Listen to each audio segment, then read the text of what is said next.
ಮೊನ್ನೆ ಅಷ್ಟೇ ಒಬ್ಬ ನಿಮಗೆ ತುಂಬ ಆಪ್ತರು ಹೌದು, ತಾರಮ್ಮ ಮನೆಗೆ ಹೋದಾಗ ಹೇಳ್ತಾ ಇದ್ರು ಅವರು, ನಮ್ಮ ಈ ಹಿಂದೆ ಅವರು ಅಧ್ಯಕ್ಷರಾದಾಗಲೂ ಕೂಡ ತುಂಬ ಒಳ್ಳೊಳ್ಳೆ ಕೆಲಸಗಳನ್ನ ಮಾಡಿದ್ದಾರೆ. 100% ಈ ಸತಿ ಕೂಡ ನಮ್ಮ ಒಳ್ಳೊಳ್ಳೆ ಕೆಲಸಗಳನ್ನ ಮಾಡ್ತಾರೆ ಅಂತ ಹೇಳ್ತಾ ಇದ್ರು.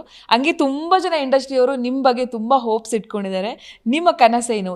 ಈ ವರ್ಷ ನೀವು ಏನೇನು ಮಾಡಬೇಕು ಅಂದ್ಕೊಂಡಿದ್ದೀರಾ ಅಂತೇಳಿ?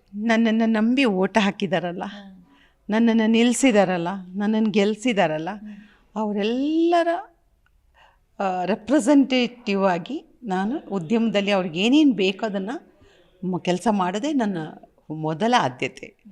ಆಯಿತಾ? ಭಾಳ ಪ್ರೀತಿಯಿಂದ ಹರಿಸಿದ್ದಾರೆ, ಅತ್ಯಧಿಕ ಮತದಿಂದ ಗೆಲ್ಲಿಸಿದ್ದಾರೆ. ಎಕ್ಸ್ಪೆಕ್ಟೇಷನು ತುಂಬ ಇದೆ. ಉದ್ಯಮಕ್ಕೆ ತುಂಬ ಕೆಲಸಗಳಾಗಬೇಕಾಗಿದೆ. 100 ವರ್ಷದ ಹತ್ರ ನಾವು ಹೋಗ್ತಾ ಇದ್ದೀವಿ. ಚಿತ್ರರಂಗ 100 ವರ್ಷದ ಹತ್ರ, 92 ವರ್ಷ ಕಳೆದು ಬರೋ ತಿಂಗಳು 3ನೇ ತಾರೀಕು ಮಾರ್ಚ್ 3ಕ್ಕೆ 93 ವರ್ಷ ಆಗುತ್ತೆ. ಇನ್ನೇನು ಹತ್ತಿರ ಬಂದುಬಿಡ್ತು 100 ವರ್ಷದ ಹತ್ರ.